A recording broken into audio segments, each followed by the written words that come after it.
At the beginning of the story, we see two scientists, Julia and Oscar, conducting experiments in an icy region.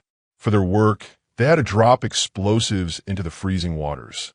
Just then, they received a call from headquarters, warning them that a dangerous storm was approaching their location. Julia and Oscar were instructed to evacuate immediately. Meanwhile, a nearby Russian submarine detected strange, powerful noises underwater, though they couldn't figure out what it was. To their shock, they noticed that the sea waves were rising from below upwards. Julia's scanners also started acting strangely, and the ice surrounding their camp began to crack rapidly. Julia wanted to grab her research papers before leaving, but the storm was already too close. Oscar pulled her away and rushed her toward the snowmobile. At the same time, the submarine captain realized the noise was coming from some living creature. They tried to steer away, but suddenly something massive collided with their submarine underwater. Above the ice, Julia and Oscar struggled to escape as the ice kept breaking apart. Their only hope, the snowmobile, caught fire, sank, and was destroyed. Soon, the explosions devastated their entire camp, and the remaining scientists drowned one by one. The submarine, too, suffered heavy damage. The crew clung desperately to their seats as the vessel shook violently. After some effort, they managed to fire a flare, and in its light, they saw giant tentacles in the water. One man was thrown against a glass screen, knocked unconscious from the impact. Before the submarine sank completely, an officer pressed the emergency signal, alerting the Russian Navy headquarters about the disappearance. Since that submarine carried critical weapons, a rescue team was immediately dispatched, or, if necessary, to destroy it. The mission was assigned to Viktor, the brother of the missing submarine's captain. His family worried that Viktor too might vanish just like his brother. His mother, deeply anxious, gave him a wristwatch that once belonged to his late father, telling him, "Asterisk, this will protect you. Wherever he is, he'll be watching over you." Asterisk. That night, when Viktor arrived at the docks, he learned that his father's old friend, Admiral Olshinsky, was also joining the mission. Viktor grew uneasy, thinking, asterisk, the old man is far too aged for this. If he dies, the blame will fall on me. Asterisk. Once aboard the submarine, the crew complained about being pulled back from their leave too early. Meanwhile, Julia and Oscar were wandering through the blizzard. Julia, distracted while trying to catch a signal on her phone, almost fell into a deep crevice, but Oscar caught her just in time. At that moment, her phone briefly picked up a signal from an oil rig. She immediately tried calling, but the storm's noise was so loud that the people on the rig couldn't understand her words. Moments later, the signal cut off. Frustrated, Oscar fired a flare gun into the sky, then collapsed on the ground from exhaustion. By the next morning, Viktor's submarine reached the location where the other submarine had gone missing. After thorough preparations, they descended into the waters. The crew noticed that Olshinsky had taken Viktor into a private room where several senior officers were waiting.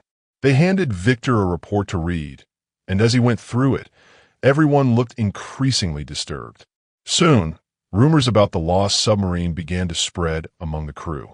Meanwhile, Julia and Oscar discovered a buoy trapped in the ice. A buoy is a device that floats on water and transmits signals to nearby ships. This gave them new hope that someone might eventually find them. They stopped wandering and decided to wait near the buoy. When Viktor's submarine detected the buoy's signal, they immediately headed in that direction. Suddenly, a large group of whales surrounded their submarine. The crew carefully tried to maneuver deeper without harming them. Unfortunately, one whale accidentally hit the propeller. At that moment, Admiral Olshinsky ordered the crew to activate sonar, but Viktor strongly disagreed. When the sonar was activated, the whales briefly swam away, only to return moments later. The crew couldn't make sense of what was happening. Then, all at once, the whales vanished. A low-frequency sound was echoing through the area, and the ocean floor itself began to rise. Suddenly, in the darkness, a massive tentacle moved and, with a single strike, killed a whale. The submarine crew couldn't hear the sound, but their radar began blaring, warning that something huge was about to collide with them. Admiral Olshinsky assumed it was an enemy vessel and ordered the crew to fire. Viktor, however, disagreed with the order and told everyone to hide instead. The submarine squeezed into a crack within an ice wall.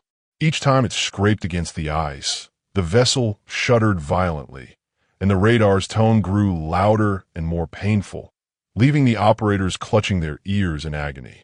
The strange enemy kept pursuing them until the submarine was forced to halt, blocked by a solid ice wall. Luckily, the creatures seemed to lose track of them and moved away. While the crew assessed the damage, Olshinsky scolded Viktor for taking reckless risks, insisting that they had no choice now but to surface for repairs. Meanwhile, Julia and Oscar huddled against some rocks, trying to stay warm, when they heard the sound of ice cracking. The submarine emerged from the water, and its crew spotted the two survivors. Even though they knew these weren't from the missing submarine, the crew listened to their story. Viktor checked the buoy and went to discuss with Olshinsky. The admiral coldly suggested giving them some food and leaving them behind, suspecting they might be foreign spies. But Viktor showed mercy and brought them aboard. Once the submarine was repaired, it dove again and began searching near the buoy. Julia and Oscar were given medical attention and food. Viktor showed them a map and asked about the location of their camp and whether they had seen anything unusual. Julia explained that they had witnessed massive explosions. Viktor suspected that these blasts were linked to his brother's missing submarine. The crew debated their next steps, but Olshinsky argued they should turn back.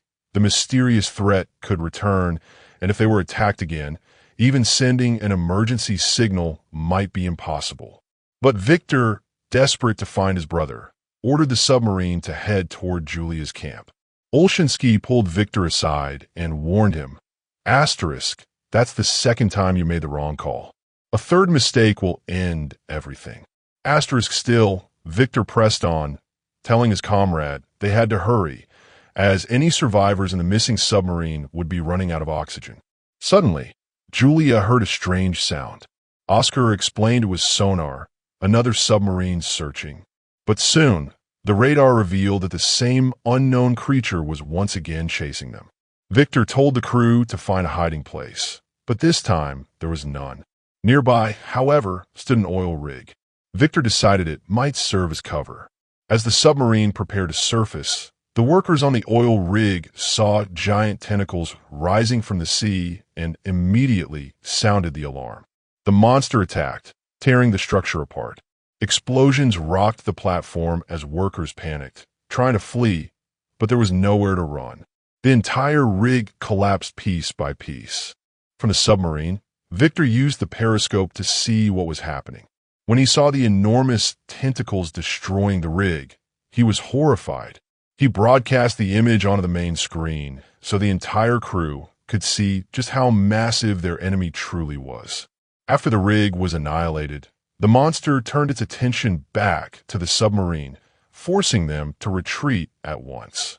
Olshinsky grew furious, declaring that Viktor's decision to show the crew the monster was his third mistake. He seized command and ordered 2 torpedoes fired. They struck the target directly, and Olshinsky smugly remarked, "That's how it's done." But his confidence quickly vanished when an officer reported that the creature was still alive, angrier than ever. Another torpedo barrage followed, landing another hit, but it still wasn't enough to kill the beast. The monster continued pursuing them relentlessly. Olshinsky froze in fear, unable to act. Viktor then took command back, urging the crew to push the submarine at full speed. They dodged most of the monster's attacks, but one massive tentacle still struck the vessel, causing serious damage. Crew members were injured, Viktor hit his head and felt dizzy, and several computers short-circuited. One even collapsed onto a man. The submarine began sinking fast. The creature seized the moment to strike again.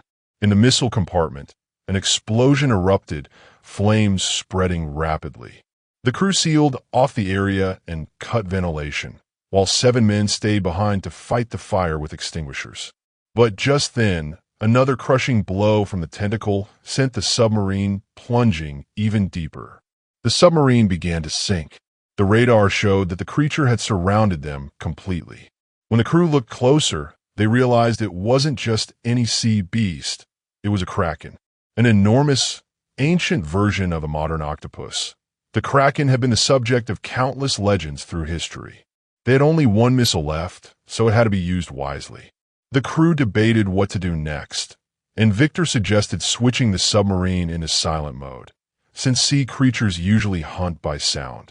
This meant the workers in the torpedo room had to stop fighting the fire, which caused dangerous levels of carbon dioxide and carbon monoxide to build up. The kraken's shrill cries pierced the communication officers' ears. In the torpedo room, men began to panic, wondering if this was the end for them. But Viktor's plan worked. The kraken eventually moved away. The crew was relieved, but by then, the fire had spread too far to be handled with a few extinguishers. Some crew members were burned, and Viktor shouted for everyone to abandon the compartment. "Let it burn. Save yourselves." As officers rushed out, several were badly injured, but others managed to pull them through before sealing the door to stop the fire from spreading.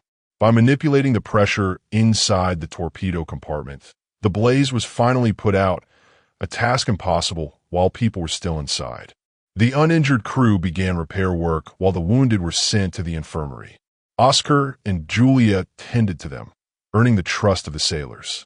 Later, Viktor gathered his crew to discuss what to do next.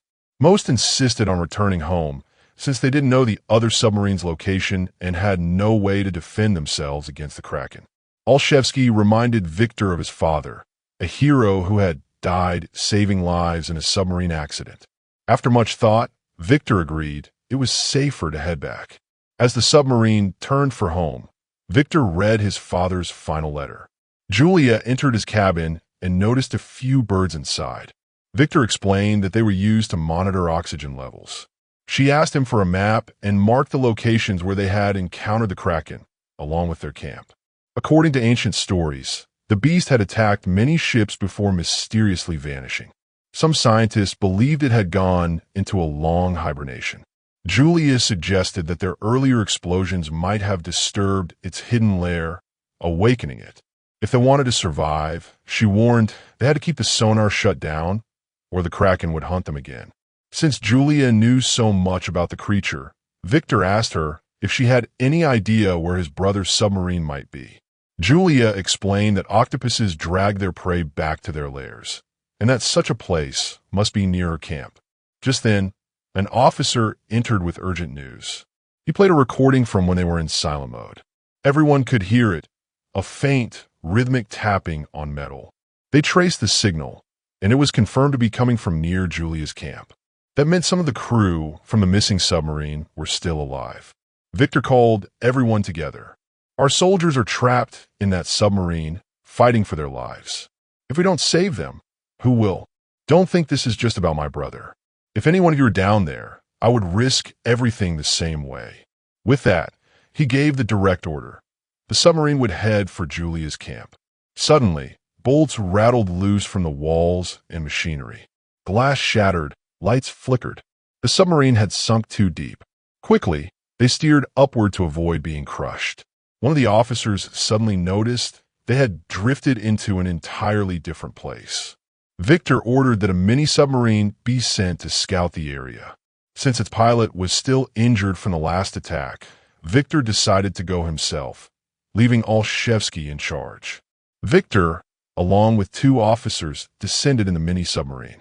As they went deeper, the crushing pressure made the metal hull creak and groan. None of them had ever been this far below the surface, and they knew they couldn't last long unless they found something quickly. Then a faint sound. Following it, they discovered something incredible. Thousands of shipwrecks scattered across the ocean floor. Julia's theories and the ancient legends were true. At last, they located the missing submarine. Its bow section was still intact, meaning survivors could be inside. Connecting the mini-submarine to the wreck was nearly impossible at such depth, but after several attempts, they managed to dock. Wearing a diving suit, Viktor entered the damaged vessel. He knocked on the hatch before opening it, and to his relief, the crew was still alive including his brother Alexander. The news was sent back to the main submarine, where everyone cheered with joy. Alexander explained that they had remained in silent mode to avoid attracting the Kraken, sending out signals only when it seemed safe. Viktor evacuated as many people as possible in the mini-sub, though rescuing everyone would take 2 trips. He chose to stay behind with Alexander while a mechanic and the pilot returned with the first group. A tracker was placed on the wreck to keep its position, but realizing the Kraken could detect the signal, they quickly shut it off. As the mini-sub launched, the damaged submarine shook violently but held together.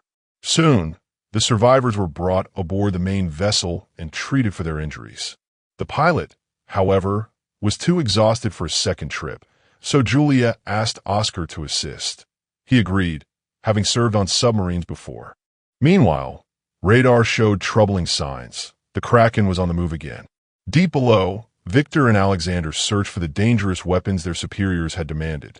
After retrieving codes from a damaged safe, they struggled to activate the control system, but Viktor's persistence paid off.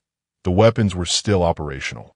The signal from the warheads was picked up by the mini-sub, guiding them toward the location. Back on the main submarine, the crew panicked as the Kraken drew near. They landed on the ocean floor and switched to silent mode, but the beast hurled a massive boulder at them, cracking a compartment and letting water rush in. The crew doubted how long they could maintain silence. During docking, the tracker accidentally reactivated, nearly drawing the Kraken to the main submarine, but instead, the creature turned toward its lair. Olszewski seized the chance, ordering the sub to ascend. Meanwhile, Viktor crawled through blocked pipes to reach the weapons chamber, where he loaded codes into the missiles while Alexander worked on the computer system. Just as the weapons began arming, the Kraken returned, its colossal tentacles wrapping around the submarine. The 2 brothers, realizing this could be the end, exchanged apologies for their past conflicts. The Kraken tore half the submarine apart, but fortunately, it was the empty section. As the beast prepared to strike again, both brothers pressed the launch button. Water flooded the corridors. Viktor barely managed to reach Alexander, pulling him to safety. Together they climbed into the mini-submarine and sealed the hatch, with only 2 minutes left before detonation. But the docking clamps jammed. As the vessel dragged down with a collapsing wreck, Viktor remembered the emergency release lever. He pulled it. The mini-sub finally broke free. A blinding shockwave tore through the sea as the weapons exploded, sending the mini-sub spinning violently. Above, the main crew waited anxiously, losing hope. Then bubbles appeared in the water, and finally, the mini-sub surfaced. Cheers erupted. The brothers were reunited with their mother, and the mission was over.